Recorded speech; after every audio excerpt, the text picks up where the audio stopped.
Derek Jacobi as Brother Cadfael in The Sanctuary Sparrow.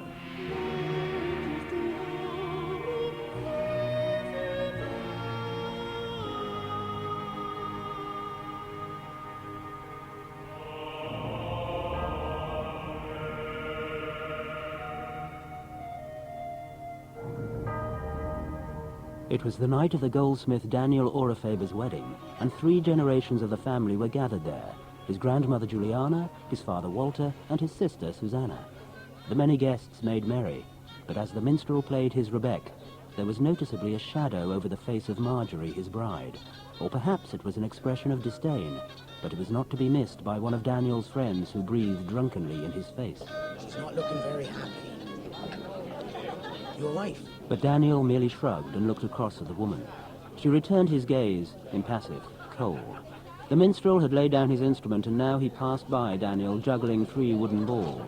Annoyed, Daniel lashed out. The minstrel fell, smashing a pitcher of wine. Instantly, Juliana was upon him. Stupid! Witless fool! Grandmother, calm yourself, please. Oh, guess. What are you doing? It was an accident. Accident is my best picture. I was pushed. Your grandson. I never touched him. You pushed me. Am I to be called a liar at my own wedding? Now, that's enough. 4 pennies will pay for your picture, boy. Make good your debt. What with? Mistress, please, I have no money. Then your fee will be forfeit. Put him out. The drunken guests rose as one to the spirit of the game, and like a mad pack they fell upon the boy and dragged him from the house, throwing him unceremoniously into the courtyard, where he was rolled in the dirt and dust. They closed the door on him then, jeering at him and spitting at him. He shouted hopelessly after them. Damn you all for whores and bastards! Hope your bride is popped! Indoors, the revelling had reached a fever pitch, and one drunkard fell against the table of wedding gifts. How you repay my hospitality? Perhaps the table could be pushed back, master. I don't recall giving you leave to come here, Yeston. You have no place in these revels. They are for family and your betters. Or do you forget your position, journeyman? Walter, clear those wedding gifts before more damage is done. As his father obeyed, gathering the silverware into a bundle, Daniel found himself close to the beautiful Cecily and her elderly husband, Elwin. Well, Daniel, if your bride makes you as happy as my Cecily's made me, you should be a happy man indeed. Daniel threw a secret smile at the woman, but as he did so, Pesh, the locksmith, was upon him. A first for you, then, Daniel. First? Well, the married woman you bed tonight will be your own. You're unhappy as our tenant, Master Pesh. No? Then I should curb your imagination and keep your tongue, lest someone cut it out.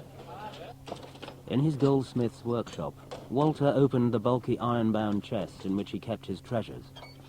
He lifted from within it a heavy bag of coins, placing them reverentially on the table nearby.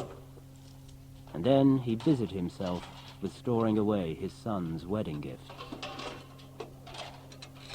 He did not see the shadowy figure creep up from behind, nor the hand grasp the bag of money. He felt only the sudden blow as it was swung violently, crushing his head. He fell instantly to the ground. A little later at the wedding celebration, Juliana called to Susanna. Susanna, see where Walter's gone to. The girl made her way, pushing through the drunken guests. And though the locksmith, Baldwin Pesh, seemed more drunk than the others, yet his eyes followed her every move.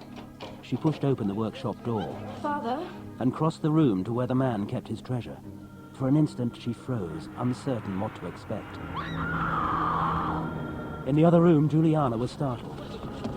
What is it? Master Aurifaber! What's happening? Where's Daniel? What's happened? What is it? It's your father. Old Walter's dead. No one was sure who accused the minstrel, but someone sowed the seed, and then as one, braying for blood, the party became a crowd, and the crowd a mob, and they were chasing the minstrel through the streets of Shrewsbury. But the boy was swift and athletic, and he knew where he was headed, the Abbey. Even as the monks prayed, they turned, aware of the noise from without. And the rabble came nearer, the shouting louder, and then suddenly the Abbey doors flew open. The minstrel burst in, and hot on his heels, a braying, screaming mob. But the minstrel sped towards the altar, threw himself upon it, and grabbed the altar cloth. Sanctuary! Abbot Radulfus and Brother Cadfael were first to spring to the young man's rescue. Stand up! Back, I say! How dare you so unclose God? The dagger! I'll court your soul's damnation! That bastard has killed and robbed my father. We have come to take him. Father, if they have lawful complaint against this person, where is the law? I see no sergeant, no provost. Surely they will deliver him up to the law. Yes, by way of the nearest tree. He is ours, and we will have him. No! There is no power can take this man from the sanctuary he has claimed. Sanctuary for a murderer! He killed my father. I warn you! This man has laid his hand upon the altar cloth. He has claimed sanctuary, and the right of sanctuary is his. Neither you nor any other shall force him from these walls until the 40 days of his respite are over. And I warn you, my lord Abbot, if he takes one step outside these walls, we shall be waiting.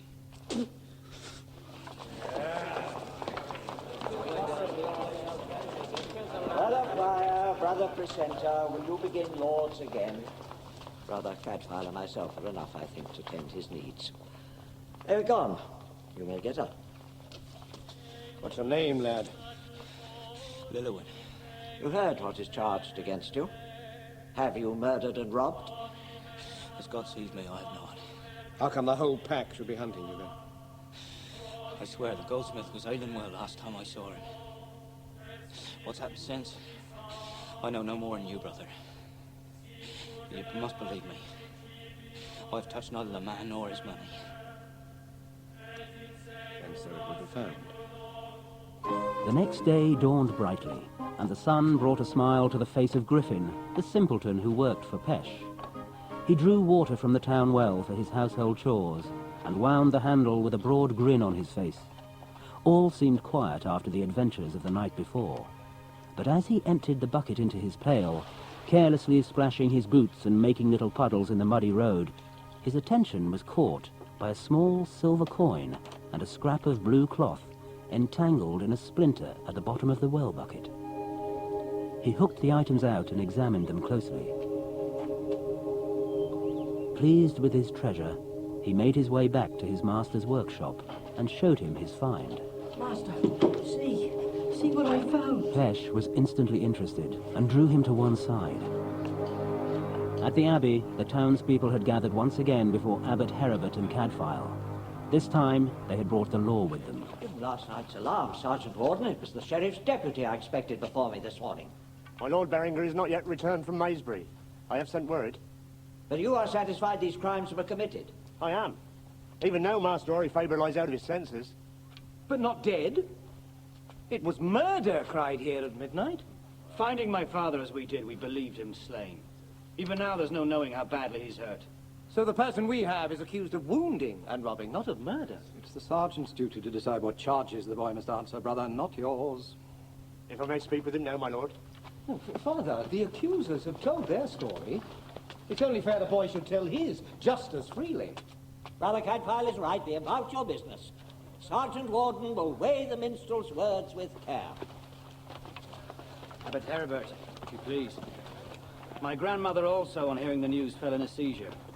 From her last fit, she has more faith in Brother Cadfael's remedies than any physician. Go with him, brother. Do what you can for this woman. Take whatever time you need. So Cadfael went and found the old woman prostrate in bed. I expect better of the Lord Abbot than to take the part of a robber and murderer. Your son is not dead. Either way, it's a hanging matter, as well you know. Drink. Well, if he ran from here loaded with your goods, he certainly brought none with him into the church. He had time to hide his plunder.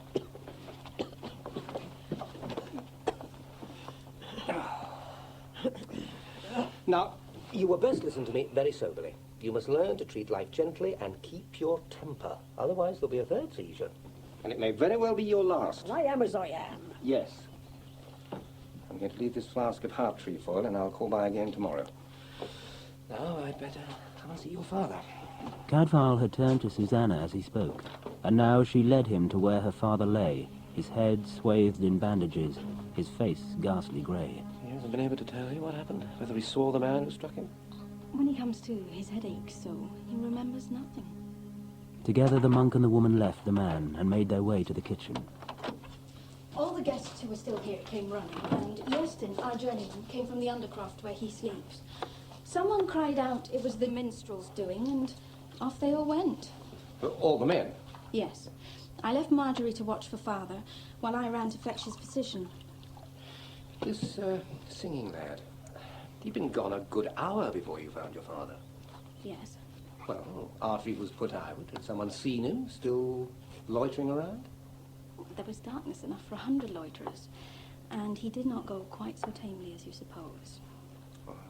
Words spoken in temper? No. He waited in the yard until he saw my father go into his workshop, and then he stole in after him.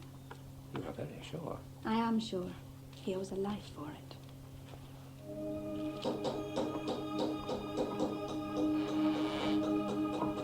Cadfael went then to the goldsmith's workshop, where Daniel hammered at a silver bowl. But it was the journeyman Eistin who looked up when he entered and stepped forward to greet him. How is it with them now, brother? Oh, they'll do for this time. Ah, that's well then. You can't remember who attacked him? No. Are you sure the jongleur must be the guilty man? No thought of any other thief? I mean, your father is known to be a wealthy man. Well, there's one no further than the width of this yard I wondered about. Oh, your tenant, the locksmith, Master Pesh? Oh, he's a harmless soul, I should have thought. You know your herbs and roots, brother, I grant you, but you don't know people. Baldwin Pesh is more often out carrying gossip round the town than tending his craft. There's no sneak thievery I'd put past him. But he was in the hole the whole time. We were on the right trail when we set after the villain you're protecting. Disappointed in the man's cynicism, Cadfael turned to leave, but as he did so, unseen by the other two men, his attention was caught by a bloody mark on the door jamb. Stuck to it was a clump of flaxen hair. Cadfael, checking that he was unobserved, prized the gory item free with his fingernail, and pocketing it, he slipped away. No sooner was he outside than he found himself hailed by the servant girl, Ranald. Brother Cadfael? These are Liliwin's things. They were forgotten when he was thrown out. Would you take them to him? Gladly. What will happen to him? I know he never harmed anyone. You won't let me fetch him away. No, he's with us now. No one dare touch him. You like this young man? He makes such lovely music. And he spoke to me gently. And he was glad of being with me in the kitchen. It was the best hour I've ever spent. Ronald! Oh, no. Run along. Say that I kept you with questions, and you knew no answers. So the girl ran away at her mistress's bidding, but Cadfael had no sooner turned to go than he was stopped by the locksmith Pesh. Some wedding night for the blushing bride, eh, brother? Indeed, Master Pesh. A lucky match, Mark. Money to money, eh? Daniel's a fine-looking lad with a good inheritance waiting for him. Ah, but it's the waiting that's hard to bear.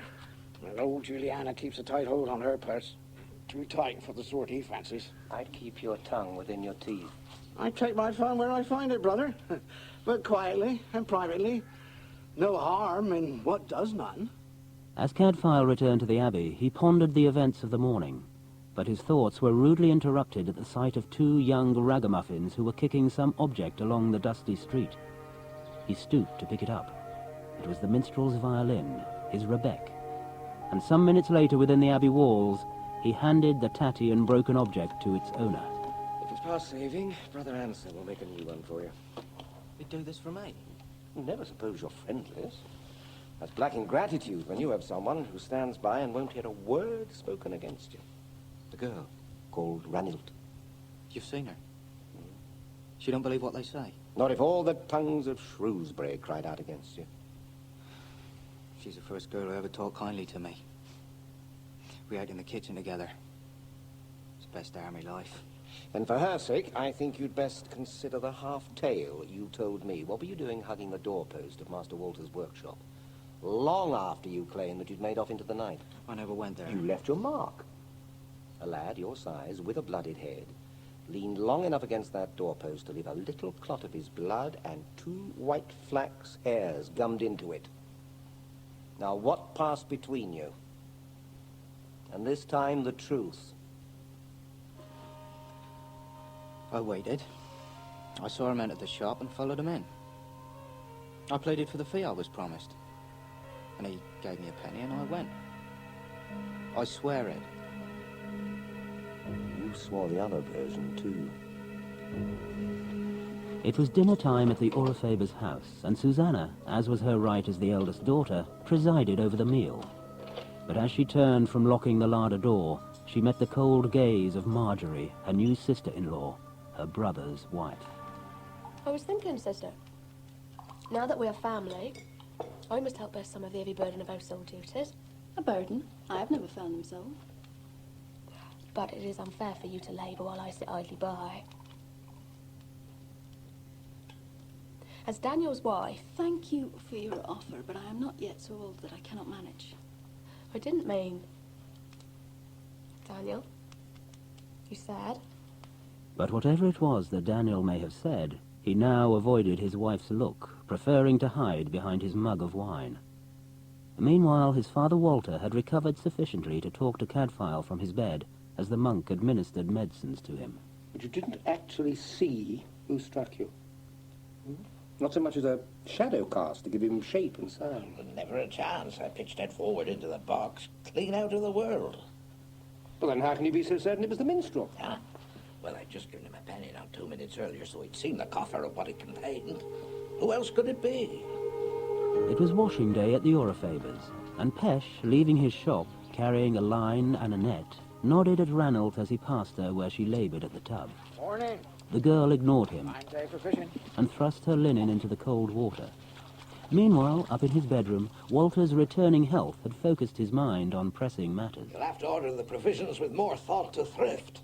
When have I ever done anything else? If you'd any thought for marriage, not that any would take you, put it from your head. Be no dowry made on you now. How much is left? Too little to buy you a husband. Scowling, Susanna turned away from the old man. It was almost a relief to join the servant girl in the yard and pick up a bundle of wet linen. She carried it wearily through the wooden gate that led to the banks by the river. It was here that they had rigged a rope on which to hang the wet clothes. She shook the water from them and threw them over the line. She was tired, sick and tired of it all. It was only a few minutes later that she threw open the gate and returned to the courtyard. She was wet, her dress soaked, and she was annoyed to find Ranald there, sobbing as she scrubbed at more wet clothes. Oh, Ranald, in God's name, must you be fool enough to fret over a guilty wretch like that? It came over me for a minute. I'm past it now. I'll fetch you a fresh gown. Oh, never mind me. Now, will it cure you if I let you see for yourself that the minstrel is alive and well? See? See him? I could go there. Yes, go and quickly now, before I change my mind. Go and learn sense. And so the girl went with all haste to the abbey, and there, under the watchful eye of the supercilious brother Jerome, they spoke together, the minstrel boy and the servant girl, and he found himself pleading his case yet again, but this time to one who believed in him, who did perhaps love him. I never struck it. Yet they believe it, all of them. Only you seem to... You are not abandoned. Maiden, you've had time enough to discharge your errand. There can be no further stay. She's going. Only give us a few moments alone together in the church. For prayer. For prayer? A few moments. Don't go. Stay with me. But the brother said... Look, you can... We'll show you a place. And as the lovers slipped away, intent on some private pleasures, so in the Aurifaber's kitchen, two others less blessed shared a silent understanding. Susanna poured thin gruel into the journeyman Yestin's bowl, and alone as they were, he stole the opportunity to hold her hand, just for an instant, just until Juliana entered the kitchen and froze them both with her fixed, steely gaze. She left then, Susanna, taking a bowl of the gruel to Pesh's workshop. But he wasn't there, and Bonnet, his journeyman, looked up at her in some surprise. I know your master's no great cook, so I've bought him his dinner, if he hasn't eaten already. That's kind, mistress. I've not seen him since this morning. He took his rod and line, so I fancy he's off for the day. Well, if he's not here, even a journeyman must eat, John. I shall not always be journeyman. No. I'll wait with you and then take back the bowl. And I'm doubly blessed, mistress. If Bonnet hoped there might be love in the air for himself and Susanna, then for Ranald and the mistress Liliwin, there was somewhat more than mere hope. He had found a secret place in the Abbey church, and here they sat, unsure, uncertain of their own passions. And then they kissed, and their need growing, they lay together, two young, inexperienced and innocent lovers.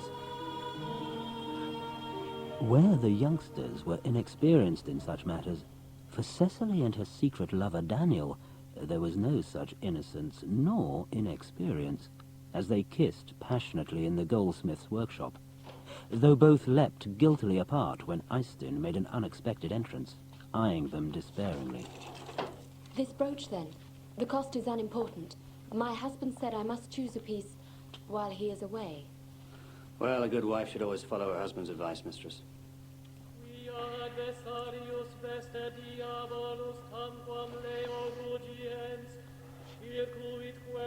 It was the singing of the monks that awoke Ranulf and Liliwin. We've slept too long. It's night, they're singing Copley. I must go. Not alone. You can't leave there. They're watching outside. They'll take you. But Liliwin, she was to find, was a resourceful young man, and he led her from the abbey by some cunning route of his own discovering. He kissed her by the town well and saw her safe into the Aurifaber's house. But as he turned to leave, he saw a strange sight. It was Daniel, sneaking like a thief from his own front door, a hood pulled low over his eyes, his whole manner secretive, furtive. It was the next morning. The sun shone, all was well, and the monks had gathered to watch Brother Cadfael help a newborn foal into this world. Having rubbed life into the animal with a bundle of hay, he turned to the others. Brother Roswin, take care of this for me, will you? Yes, Brother Cadfael. He made his way then to the riverbank to wash the blood from his hands and arms. He splashed the water happily over himself. He was pleased with life, with the newborn foal. It was the sound of river birds lifting from the water that distracted him and made him look up. And then he saw it, an object, an old bundle of clothes floating in the water. He rose for a closer look and waded out, turning the bundle over in the lapping water. But it was not clothes. It was Pesh, the locksmith, and he floated there, quite dead. The townspeople, led by Daniel, carried the body on a horse and cart. Prior Robert came to greet them, curious to see what was happening. They stopped at the sight of him. Stop! My neighbour and tenant, the locksmith. Father robbed and assaulted, and now Master Pesh brought in dead. Father Prior, we saw our townsman carried in here dead. No one's seen him since yesterday. What has happened here? Well, Maddock found the man's boat overturned downriver of the castle. His rod and line nearby. He knew the river from childhood. So do many who fall victim to it. You mustn't attribute evil to what is natural misfortune. Then why should it crowd so on our house? Pesh was guest the night my father was struck down. He discovered something the minstrel would not be able to deny. He's killed the poor man to stop his mouth. The man you accuse is absolutely clear of this. Even if it were murder, he's here in Sanctuary. He hasn't left it. The king's officers wait out there for him if he does so. Be ashamed to make such senseless charges. There! There he is, the murderer! But even as they set about the minstrel, a rider galloped through the throng. It was Berenger, the deputy sheriff. Stand off! Stand off! Anyone who lays hands to this man will pass me first. My Lord Berenger, you are ignorant as to the facts of this matter. Not so ignorant as you suppose. Brother Cadfael's messenger has acquainted me with what facts there are. It ill becomes the sheriff's deputy to stand between justice and a murderer. For murder this is, and the minstrel culprit. Sergeant Warden, have my men been camped outside? They have, my lord. And of the man they accused, no sign? To my knowledge, he has not set foot without these walls. You've heard the sergeant. How then can the minstrel have had a part in any man's death? Pardon, Brother Prior, but is it certain that this young man has remained every moment here within? Only recall last night. I found no trace of him within the Abbey precinct. You see? The good brother says it. He was not here. Speak up, man. Did you leave the Abbey enclave at any time? No. You were in here yesterday when you were sought. I hid myself. I didn't want to be found. Now, you have your answer. A man penned securely in here could not have committed murder outside, if murder this proves to be. Now go back to your crafts and leave to the law what is the law's business. They left then, watched by Berenger and the monks, though Cadfael sensed it was an uneasy truce. Pesh's body was taken to the Abbey's morgue, and there, watched by Beringer and Madog, the water boatman, Cadfael examined it minutely. He held out for Beringer's examination some small, wet flower heads. Water crowfoot and alder. I doubt if the water where I found him could have anchored these plants. Could you pass me a small bowl? I see this. That's a flower called foxstone. It's the commonest of its kind. And the earliest. But I don't recall seeing very much of that around here. There seems to be little of the river in him. I've known men less than an hour drown stream for days. Well, having drawn all this in, he couldn't draw in water. No wonder I couldn't get anything out of him. On the river bank. No, the draining seemed to be mud and weed. Not of a drowned man. You're saying he didn't drown, but he did die in the river. Why else would there be river weed so deep in his throat? Will you bear with me? I am treading as blindly as you. For a blind man, you've not gone far astray. Will you help me turn him on his side?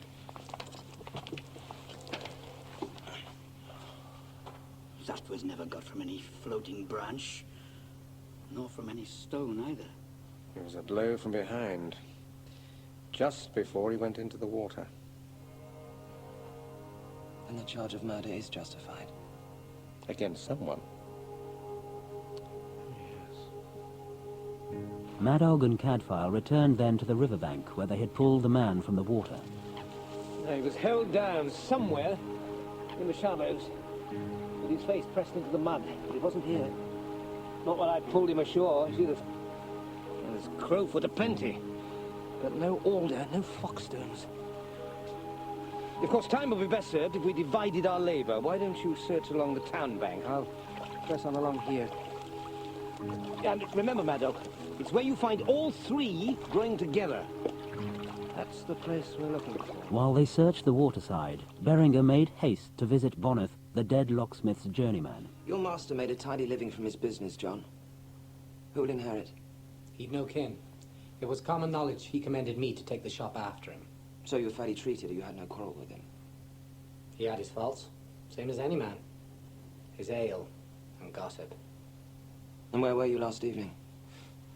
Same place I was on the night of the robbery.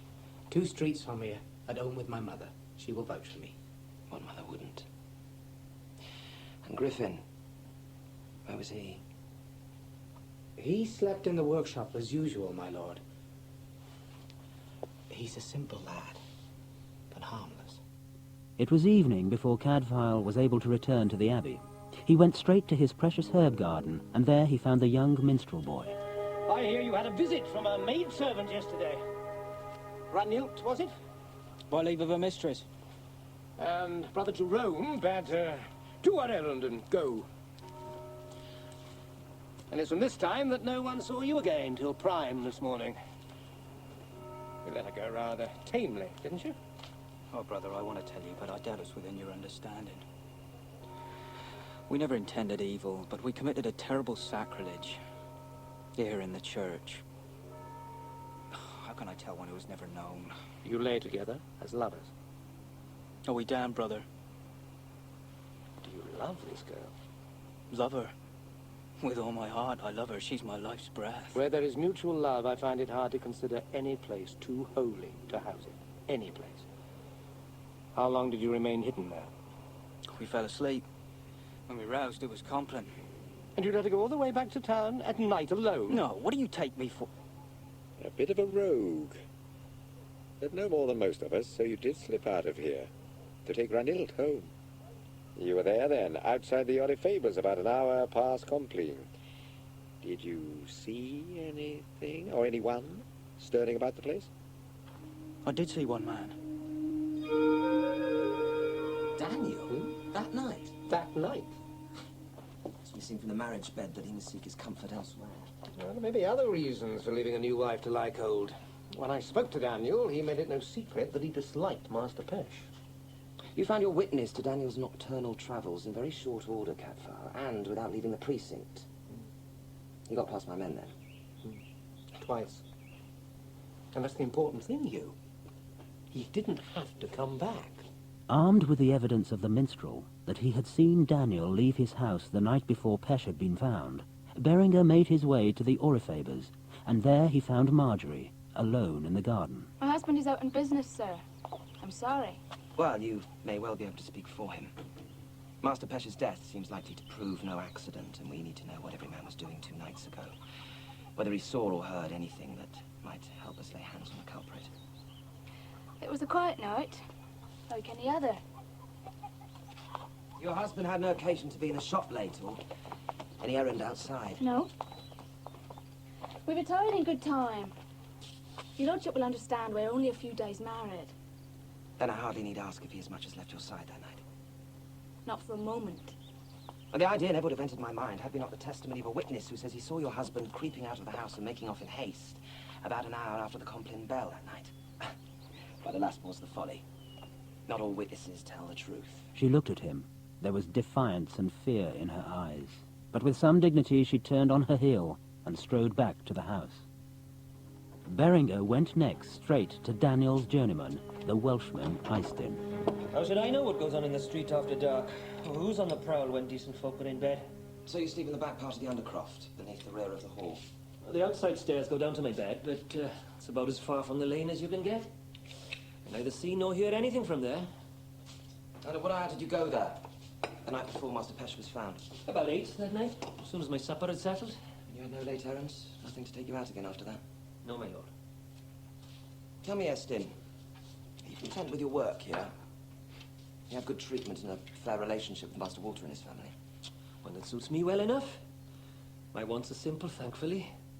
If Daniel Aurifaber returned to his home some hours later expecting a warm welcome, he was to be rudely surprised. As he opened the door, he could feel his young wife burning with anger.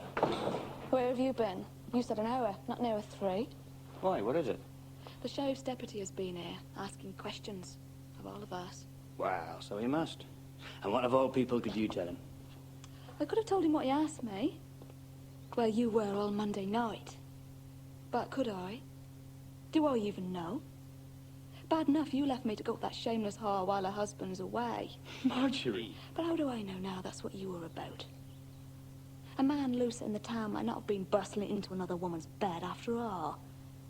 He could have been battering Baldwin Pesh over the head and throwing him in the river. I don't think that It's what they think. And you told him that? God, you told him that I went out the whole night? No, I did not. I'm a loyal wife. I told him he never left my side. Oh, Marjorie. Marjorie, bless you. He knows it's not true. How can he if you swore? There's a witness saw you leave, and as the hour right too. Oh, God, why did I ever go near that girl? I must have been mad. But I swear, it was to Cecily I went. And never again. Never. Oh, help me, girl. What am I to do? Marjorie knew precisely what he was to do. In fact, Marjorie simply took charge, instructing him to go at once and find Cecily. You stop me in broad daylight, pull me off the street and ask me to throw my good name to the 4 winds to save your skin. Are you mad? Your Barraclough is a man of honor. What you tell him will go no further. I shall do no such thing. It may be my life. I must tell him that I shall deny it. Dare mention my name, and I'll brand you a liar and bring witness enough to bear me out. Cecily! Go! I never want to see you again. Undefeated by this setback, Marjorie took charge yet again, and it was later that evening that Berenger, sharing a cup of wine with Cadfael, was to relate the story. I tell you, they came to the castle this afternoon. Under Marjorie's urging, no doubt. But his face, Cadfael, you should have seen his face. Daniel Aurifaber, the true penitent. But do you believe him that he spent that night with another woman? You may wear the cowl now, Cadfael, but it was not always so. You're not entirely without experience of these matters. More so than me, I sometimes think. But Marjorie supports him in his claim. Says she only lied to me at first for shame of being slighted. Well, who is she, this other woman, his paramour? He wouldn't tell me her name, only that she is married, and the truth of it would be her ruin. I think you could do worse than look to Cecily Cord. Pesh hinted as much the last time I saw him. What if Pesh had made plain what he knew to Daniel? Perhaps Daniel feared being branded an adulterer and took it upon himself to stop Pesh's mouth. Unaware that he was still an object of suspicion that night, Daniel, the true penitent, lay with his wife. Well, Marjorie, What should I have done without you? We shall not fail you. But you must also stand by me. Susanna has done nobly by you all these years, but she won't give up any part of the load. Only on Monday I offered to bring in the washing. She cut me off sharply. That she would do herself. She has the keys. She sees the starblings kept supplied. My rights, Daniel. I want them, and I shall have them.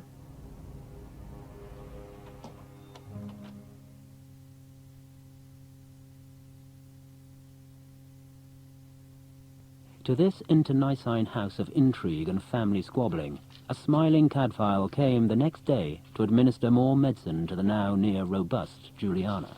No, I wonder I shouldn't be telling you to stamp about the house all day. Then perhaps you might do the opposite. Cadfael moved over to the window, the better to see the ingredients from which he was to mix Juliana's medicine. And as he did so, the door opened to admit Marjorie, Walter, and Daniel. They descended as one upon Susanna. Susanna, we have been discussing matters. You'll understand with our marriage there are bound to be some changes. Changes? You have borne the burden of the house nobly all these years since your mother died. Now you may resign and take your leisure. We think I should take charge of the keys now. You're very kind, sister. But I do not choose to quit my charge so lightly. I've talked this over with Daniel and your father. They agree with me. It is my right. She's my wife, Susanna. This household comes to her. Am I to be dismissed all in a moment like a thieving servant? I have carried you all. You must have known it, Susanna. Why should you object? Do you think I'll surrender tamely, the only reason left to me for living? This family has denied me other. Madam Grandmother? I doubt Marjorie could keep so fine a table or manage the stores so well. Few but yourself would have the oat crock half full so late in the year. But the household rule is owing to her, and she will have it. Very well. But I'll not be dismissed in the middle of my day's work. No. Marjorie shall have a full inventory tomorrow, to the last salt fish in the last barrel. I have my pride, even if no other regards it.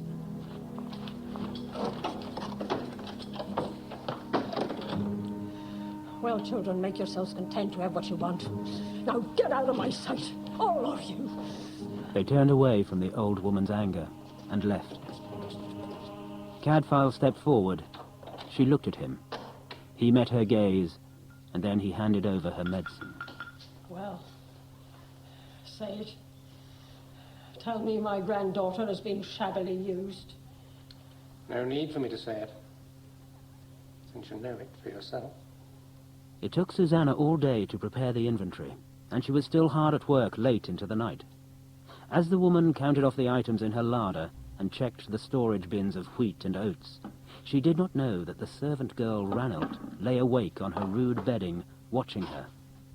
But she was startled to see her grandmother, candle in hand, appear at the top of the stairs and call down to her. Susanna? Still hard at work so late? I'll give you your due. You've managed your affairs well. I learned from you, grandmother. And what did you intend to do with me now? A nunnery, perhaps? As she spoke, she pulled back her robe to reveal her swollen, pregnant belly. Even as I am? The shock was too much. The old woman clutched her sides, dropped the candle, and then doubled up, crashing headlong down the stairs. Ranald leapt from her bed and screamed. Susanna dashed forward, but the old woman lay there at the foot of the steps, still, immobile.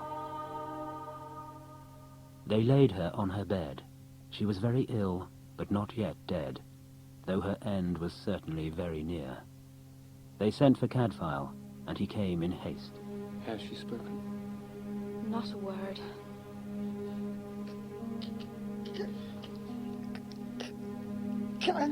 Peace, Juliana. Be easy. As I'm here. I read them for all that I would have liked to hold my great-grandchild. She said no more. Cadfael looked at Marjorie. It would be some time, he thought, before that one bore children. And then with a sigh, Juliana looked heavenward and died. The monk gently closed her eyes and laid her hands across her chest in a benediction. Then he prayed for her soul. Requiem aeternam. Turnus Julianae. It was soon after, as he left, that he had a chance to speak to Ranald and examine her about the night's events. And there was no other soul stirring then, from where you could see. No one within hand's reach of her. No, no one. And after? We're in darkness. Mistress Susanna went for a light, and by the time she returned, they were all there, roused from their beds. Then, how did you come to see what happened? If all were to bed? I couldn't sleep. Well, you were there this morning, brother, when they all turned on Mistress Susanna. Even the old woman. Thinking on this? Kept you from your sleep? That? And Liliwin. Well, you need have no fears on his account. His spirit strengthens daily. Now, don't come down to the lane with me, child. I know my way. Best to your mistress. She has need of you. She went back then to Susanna, who sat beside the bed on which lay the body of the old woman, her grandmother. It seemed to Ranald that Susanna must be cold, for she shivered. Shall I fetch up your cloak? I'm warm enough. You felt the need of it in the store when you were on the move. Now we sit here and... Were you so vexed that you must wake and watch into the night for me? I thought you came very quickly. Did you see and hear all? I wasn't eavesdropping. Some part I couldn't help hearing. She prays to providing. You've hurt your hand. It's nothing. I caught it when I tripped over your bundle. There was a bundle, was there? You noticed much, considering the fright we must have given you between us. Are you angry? Tonight, but for this, I meant to quit my father's house. Tonight God prevented, but tomorrow night I shall go. She looked steadily at the young servant. Her mind was made up. She was completely implacable. And so it was that the next morning, whilst Cadfael tended his herb garden, Berenger listened to his story of the night before. The younger man shook his head in disbelief. Could misfortune alone concentrate such a volley of malice against one household? After 80 years, I doubted Juliana's death could be counted troublous, you. Well, I must restrict myself to what I know, and not seek mystery where none exists. Now, Baldwin Pesh was murdered. That at least is fact. You and Mad Dog will continue your search for the place? Well, today and every day, till it's found. What about you? Well, Pesh was known in every alehouse in Shrewsbury. Must have spent a day somewhere. Is it possible he was already dead by the afternoon? No, some fisherman or bathing child would have seen the corpse float by. Now, this vile business needs the cover of darkness. Liliwin was abroad that night. So, too, was Daniel Aurifaber. Not the night of his father's robbing. Now, if he's innocent of that crime, he's innocent of the greater evil. The boy has lied, Cadfael, and more than once. You think my trust in him misplaced? From experience, you're not easily deceived. But I also know you'd seek goodness in the blackest of hearts. Be assured, Hugh, if that boy is lying to me, I shall have the truth out of him.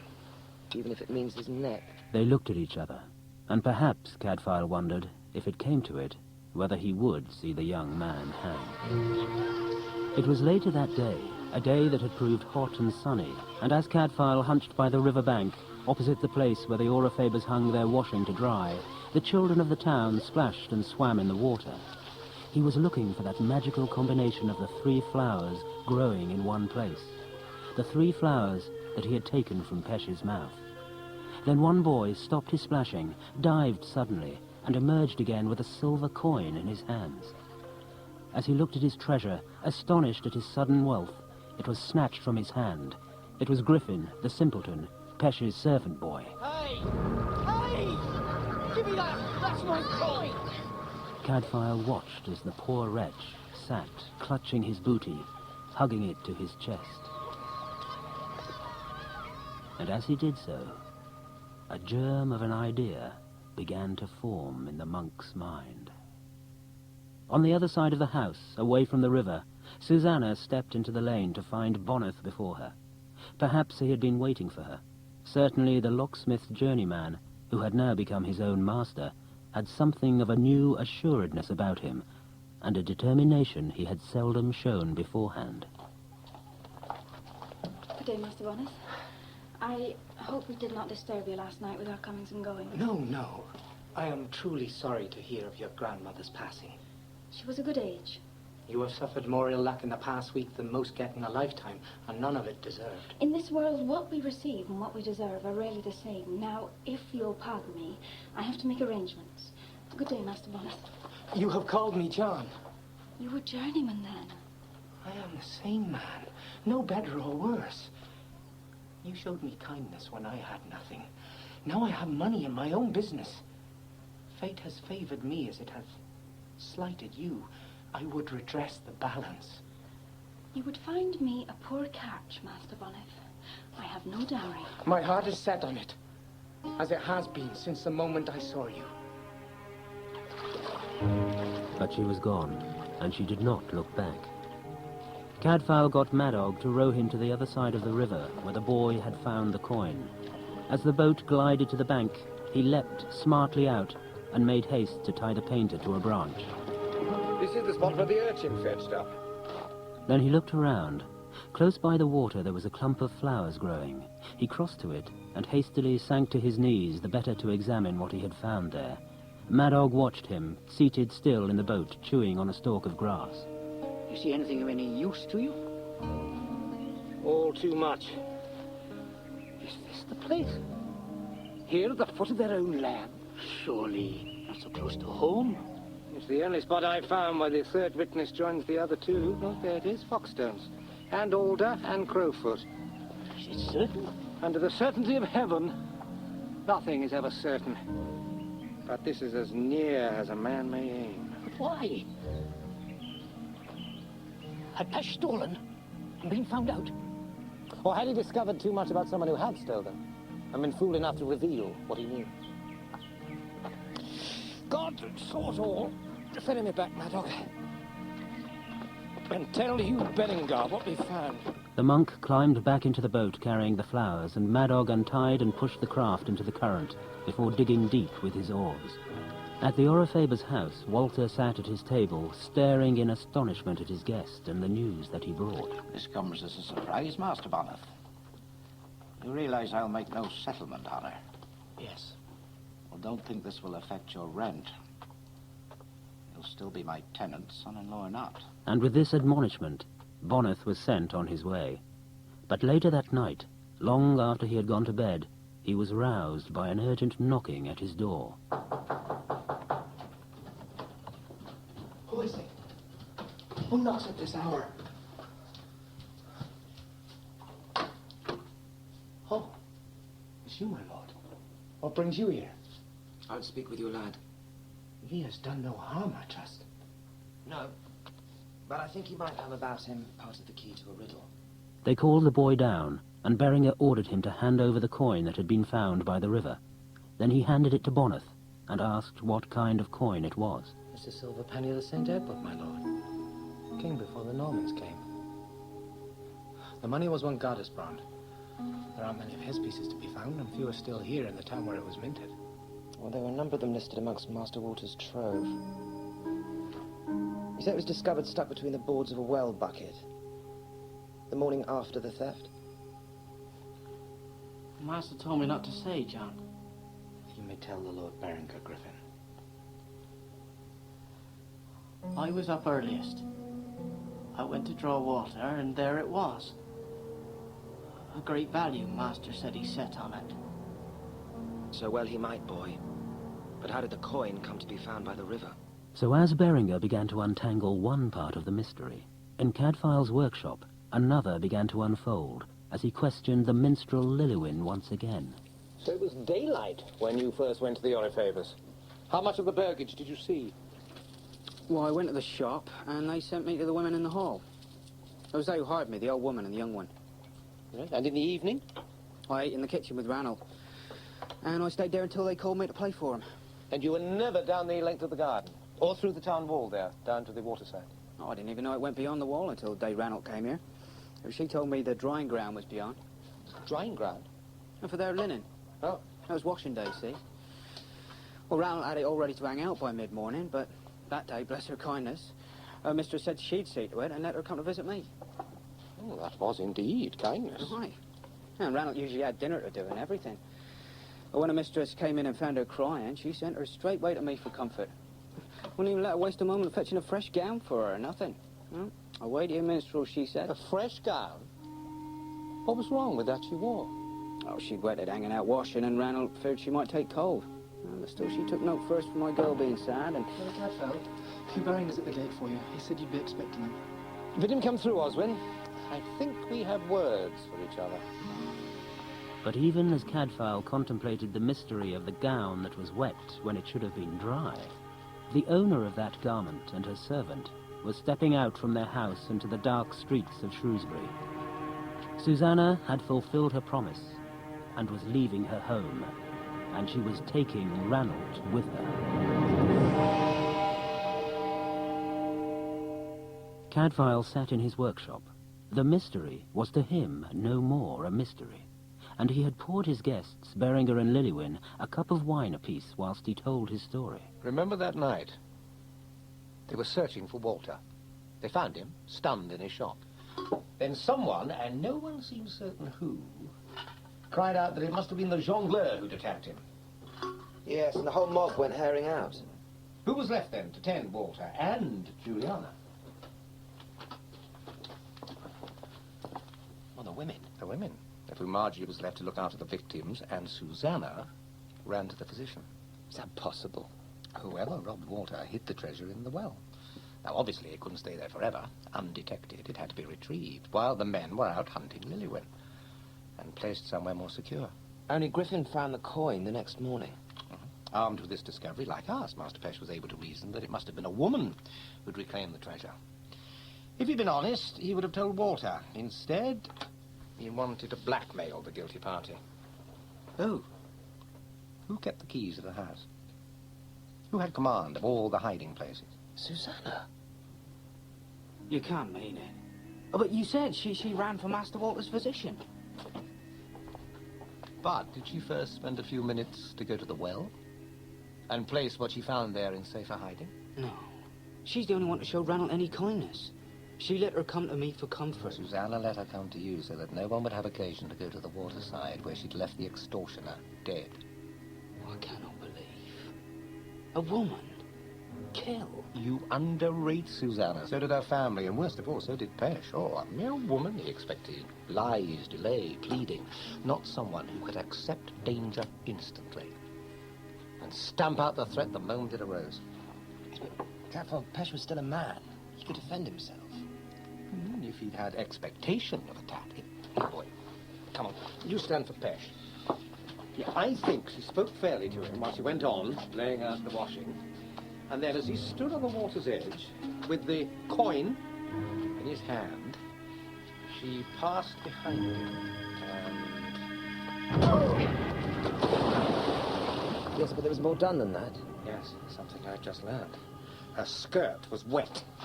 She held him down until he smothered.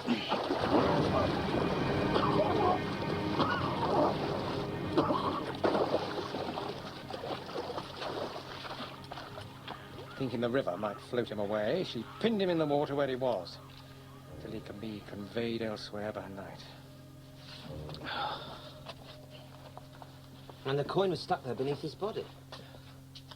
But who struck down Walter and stole his treasure? She was vouched for all the time that he was gone. Two are implied. One to strike, steal, and hide. The other to retrieve and remove to a safer place. One to destroy the extortioner. And one to take the body away by night.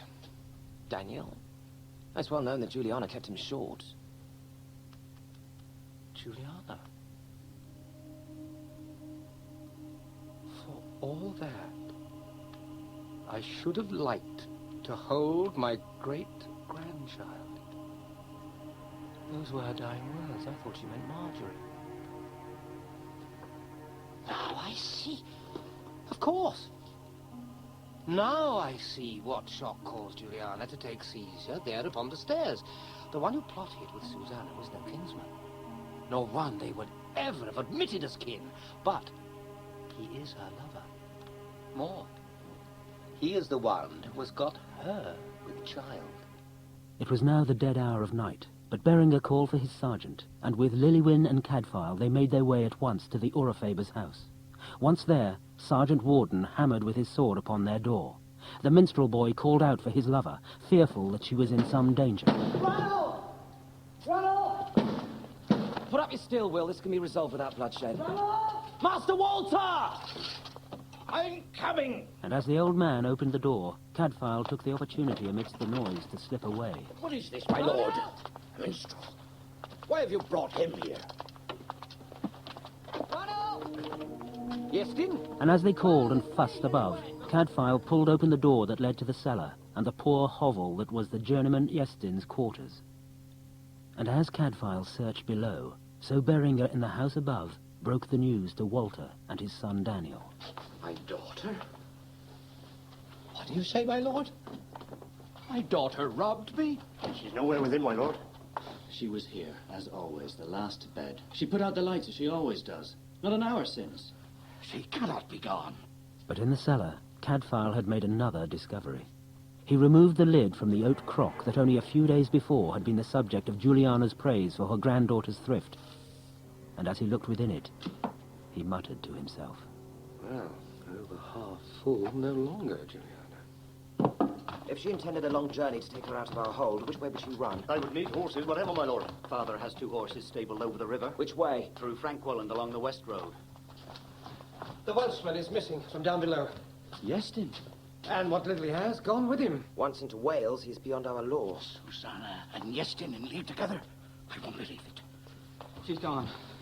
Ranald's gone. I've looked everywhere. That woman's taken her. She has killed. She'll kill again. They had made their way, the Welshman, Susanna, and their reluctant accomplice, to a barn hidden away and lonely in the woods. Here they had secreted horses on which to make their escape, and now, as they loaded their bags, watched by the miserable and frightened Ranald, Yestin turned to the woman. Susanna, why did you bring the girl? She has said things to me that she had best say to no other. She can go with us, part of the way. There are woods enough and wild places your side of the border. No. After what I've done, what is there now I dare do to have you mine? The other was forced on you. What loss was he? But not this child. Let her make her way back now. Where shall we be? Into Welsh land, safe. They will pursue us. My father would not stir a step for me, but for this, let it be sure of her silence. No. I want you as you are now. Oh, my love, my heart. What you will. Ever be then. They will pursue us. I can deny you nothing. Not my life. Relieved at her change of heart, he kissed her quickly and then made to open the stable doors. But what he saw made him recoil in surprise. He hastily closed the doors again as the woman crossed to him. What is it? It's men. They're coming here. They know. They can't know. Get up the stairs and take her with you. She may mean all to us yet. Mistress? Mistress, please! Do as your mistress bids you, girl, or I will kill you now! He pushed them up the stairs into the hayloft. Outside, Cadfael, Berenger, Liliwin, Sergeant Warden, and Susanna's father Walter brought their horses to a halt. The sergeant dismounted. We know you there within and what you must answer for. Come forth, or we'll hack you out with axes. But Yestin was above them now, looking out from the hatch in the hayloft. Stand back! I have a girl here between my hands, and so sure as axe strikes at these timbers, my knife slits her throat. What did I ever do to you? You fell foul! There's no other way out, unless he has the means to shoot through a wall. If you have me securely, we can afford to wait. But they have Ranald. They're threatening her life. Take heart, lad. She's no use to them dead. They'll keep her safe to bargain with. Yestin, this is Hugh Berenger. There's no escape. Give yourselves into my hands and look for what mercy such good sense can buy you. Let my woman go free from here, with her horse and her goods. I will send the girl out to you unharmed. No, No such infamous bargain! It's a slut to make off into Wales with her ill-gotten gains! Never fear, my loving father. I say no just as loudly as you. But let Iestyn return to his homeland. It is I have killed. She lies. I am the guilty man. My love, they know which of us planned and which acted. Do you think I would leave you? But as he spoke, Ranald made a sudden dart to the stairs. He was on her in a flash. Oh, God, if I could but reach her. If she cries out, it means she's alive. And if she's trying to escape, it means she's unbound.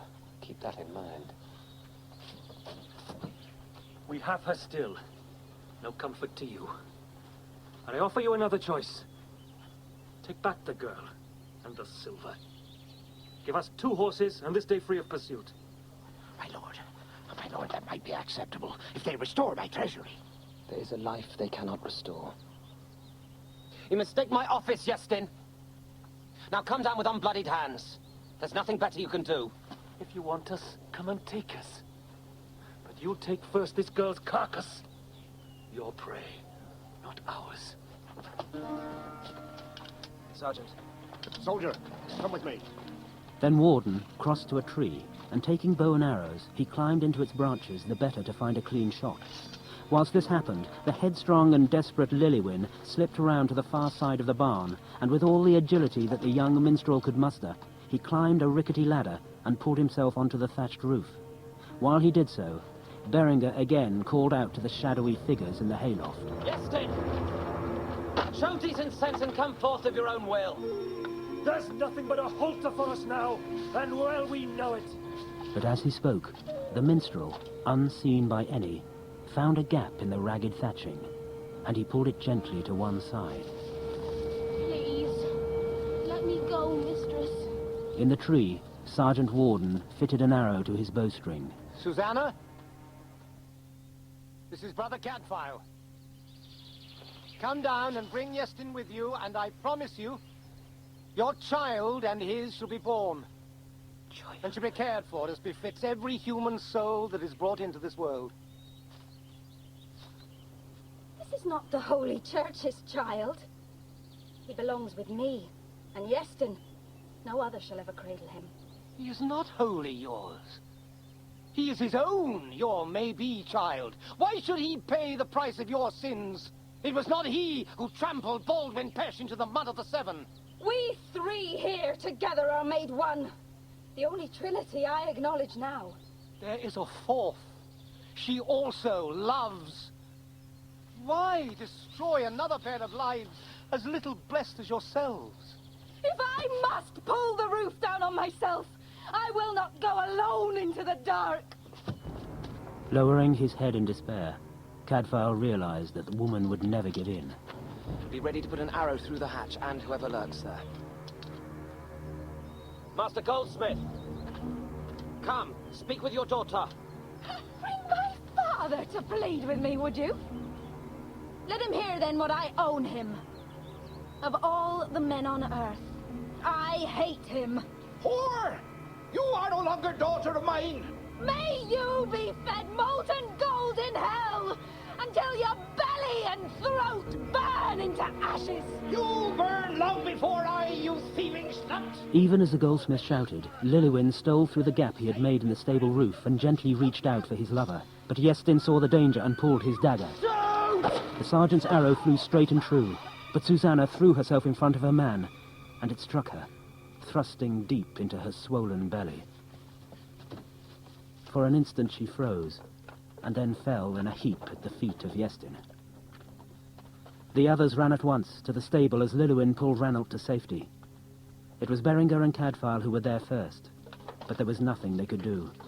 Susanna lay now in Iestyn's arms, and strangely she looked peaceful, almost content, but she spoke only one word.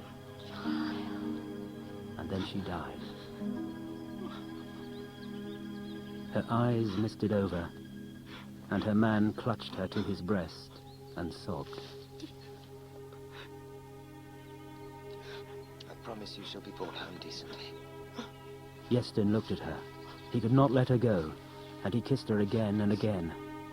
And then he stood, swayed a little on his feet and stepped forward to where she had dropped her bag. Then he stooped to it, and with a scream he grabbed the bundle and threw it from the hatchway, scattering the goldsmith's coins into the dust below. And I would have taken her barefoot in her shift. Some weeks later, Liliwin and Ranald were married at the Abbey. They were two young people garlanded in May flowers. As they stood on the steps, Berenger, Cadfael, and Brother Anselm drew close. It was Anselm who spoke first. You look much improved since the first time I saw you. The townspeople have been very generous, Anselm. A generosity born, no doubt, of a bad conscience, but generous, all the same. I'm afraid we're without the means to match them, brother. But here is your own relic, and in a brand new case. The best present, brother. The best. He won't hang, will he? He would have killed you, Ranald. But I don't want his death. I never wanted hers. He would have given himself up for her sake. And she did die for him, I saw. We both saw. She knew what she did, surely that must count. He didn't kill anyone, and all your stubborn is being restored. You can set out with quiet minds. He'll not hang if my voice is heard. And relieved at this assurance, the two lovers joined hands and, smiling, turned and went to find their new lives together. Did I tell them the truth, Cadfael? Does Iestyn really have a life before him, one worth living? It will be a minor devotion, but yes, he'll marry. And breed, yes. And forget her? Have I said so? Time will ease his pain, but he'll carry the wound of her love to his grave. Then perhaps he too is destined to take the cowl. Perhaps. I have stood on the field of battle, my armor smoking with the blood of the fallen, and felt nothing. Such is war's harvest after the first death. No other reaches your heart. But Susanna, it should have ended in some other way. Her life was owing. But not to. Not to. Whatever she did came from something within her which might have been best if it had not been maimed. She was much wronged. Old friend, I doubt even you can get Susanna into the fold among the lambs. Now she chose her way, and it's taken her far out of the reach of man's mercy. Oh, and now I suppose you'll tell me that God's reach is longer than man's. It had better be. Otherwise, we're all lost.